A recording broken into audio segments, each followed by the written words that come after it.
يا أيها المزمل قم الليل إلا قليلا نصفه أو انقص منه قليلا أو زد عليه ورتل القرآن ترتيلا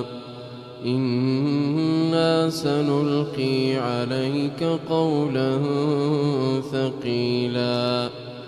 إن ناشئة الليل هي أشد وطئا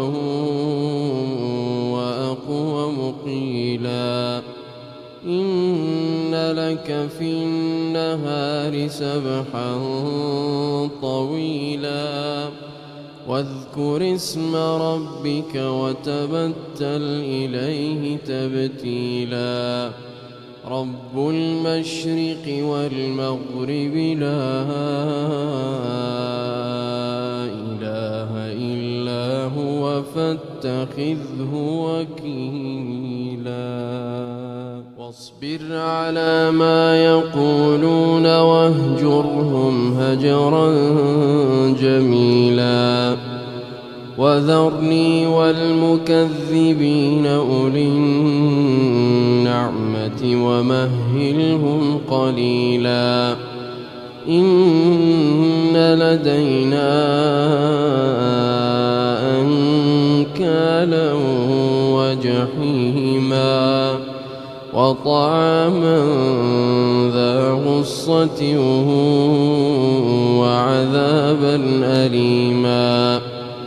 يوم ترجف الأرض والجبال وكانت الجبال كثيبا مهيلا إنا أرسلنا إليكم رسولا شاهدا عليكم كما أرسلنا إلى فرعون رسولا فعصى فرعون الرسول فأخذناه أخذا وبيلا فكيف تتقون إن كفرتم يوما يجعل الولدان شيبا السماء منفطر به كان وعده مفعولا إن هذه تذكرة فمن شاء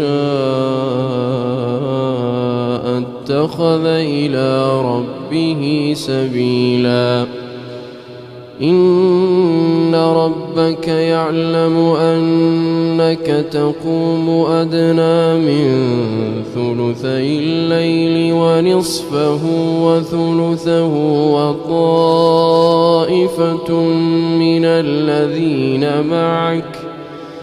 والله يقدر الليل والنهار علم أن لن تحصوه فتاب عليكم فاقرؤوا ما تيسر من القرآن علم أن سيكون منكم مرضى وآخرون يضربون في الأرض يبتغون من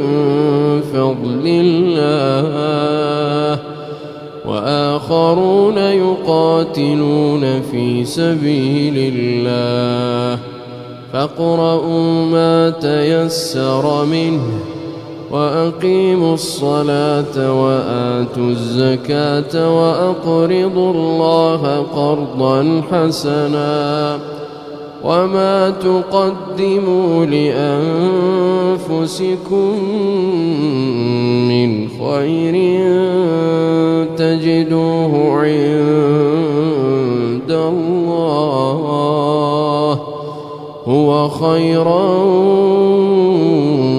وأعظم أجرا واستغفروا الله إن الله غفور رحيم.